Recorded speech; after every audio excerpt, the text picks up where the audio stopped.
The next person that's coming up here is a person whose honesty is very impressive, but not only that, he is very impressive himself. And just the way he has handled his adversities and things that have came up in his life is just so amazing. Ladies and gentlemen, Oscar Hernandez.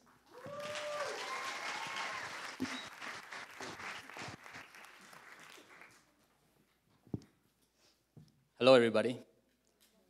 I'm an undocumented immigrant from a small town called Zacapala, in the outskirts of the central state of Puebla, Mexico.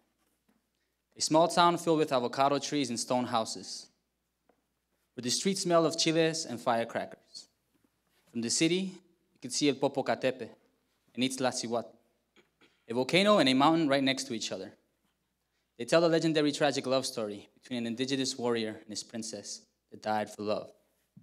After death, the gods covered them in snow and turned their bodies into stone. Then they became mountains. Well, at least that's what I've been told. These are mountains that I've only seen in pictures and descriptions of a town that are but a faded dream. I often wonder if they're as beautiful as when I left. You see, I've been undocumented for over 23 years. I was brought to this country when I was 2 years old. I swam no river, I jumped no border, I walked no desert, I was carried to America. I know that when people talk about the undocumented immigrant, the kind idea is that we come here because we want a better life, because we want the American dream. But the reality is that we come here because we have to. Some of us didn't even have a voice in the matter. So we leave our homes, we risk our lives. We push our bodies beyond what we thought them capable, whether it be because we can't feed our families or because what surrounds us is no longer satisfied.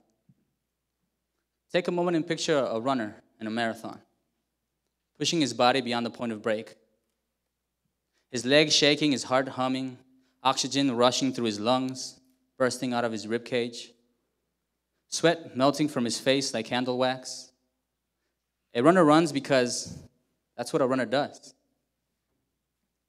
But can you picture them running under extreme weather, with worn-out shoes and no water?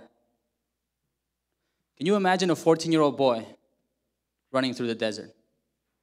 I can. My father was 14 the first time he came to this country.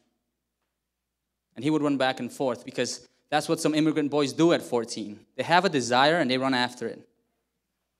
And he would run back and forth. And when he met my mother and fell in love, they ran together with the 3 children to make their own legendary love story that, unlike El Popo and Itzla, as the volcano and mountain are commonly known, would not end in tragedy. The gods be damned. My parents have been together for over 30 years. They both turned 50 this year. One day in early August, I went to see my mother. And when I got to her house, I noticed it was empty.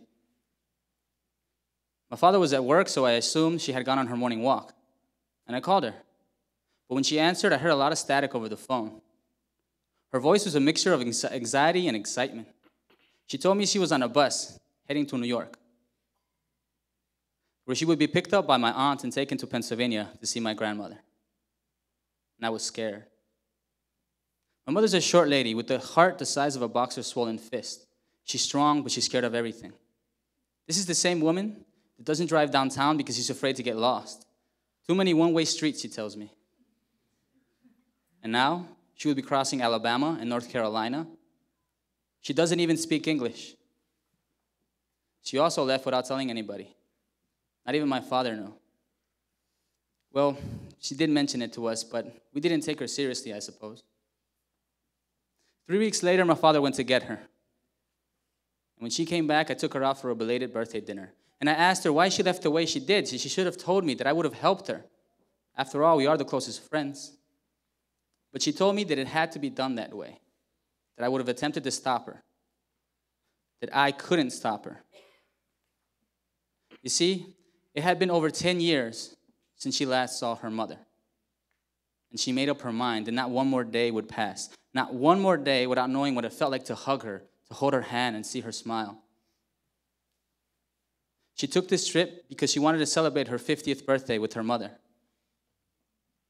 She didn't have to cross a border, just a few state lines. And if she got detained on the way there, it didn't matter. Because I had to, she told me.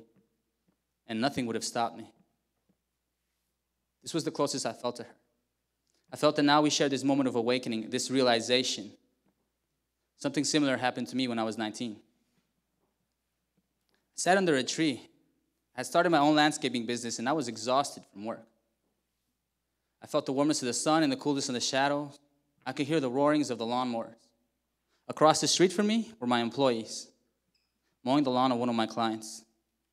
But my thoughts took me to the future, and I could see my life. I would go to church on Sundays and marry a local girl. We would have children, take them to school.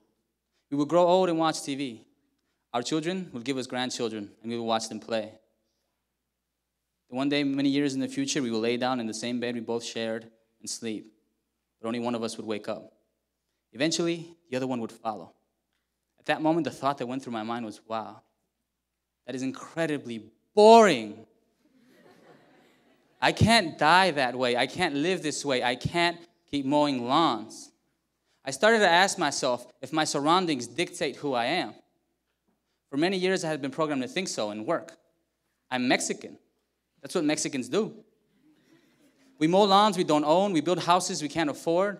Our women clean those houses and have children, but also take care of children that are not their own. That's the life of an undocumented immigrant. That's my family. But that's not me. Not to say that I am not proud of our accomplishments and everything we've done. But I realized there had to be more. There just had to be. And I decided that I needed to run after my desires. I often wonder if this is what my father went through when he was 14. I realized that being undocumented does not define me. It does not dictate my future. Yes, it is part of my story, but it's not who I am. It's not even the most interesting thing about me. Hello, everybody. My name is Oscar Hernandez, and I paint with my elbow. I made murals that I gave away, some I keep in secret, and others I just let go. I write poetry with my bare feet, and I love to dance. I love films, and I can argue for hours. I am not religious, nor do I believe in souls. I did not go to college, but I have a profound respect for science, physics, and quantum mechanics, and I urge to learn more about the universe. I romanticize about the double-slit experiment, where the same particle could be in multiple places simultaneously. I feel connected to the stars. I get lost with the images of the Hubble telescope. I don't believe in destiny. I think that I'm here with an opportunity to experience, that it is a beautiful thing to be conscious, that this consciousness, like everything that surrounds us, developed from an exploding star, billions of light years away, that we are matter and we matter.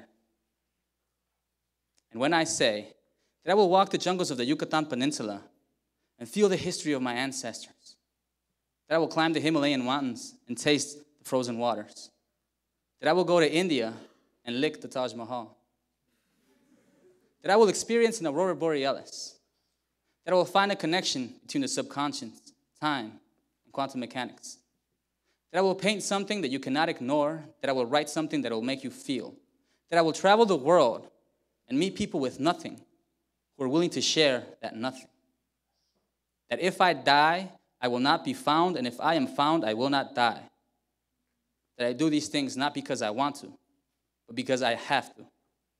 Thank you.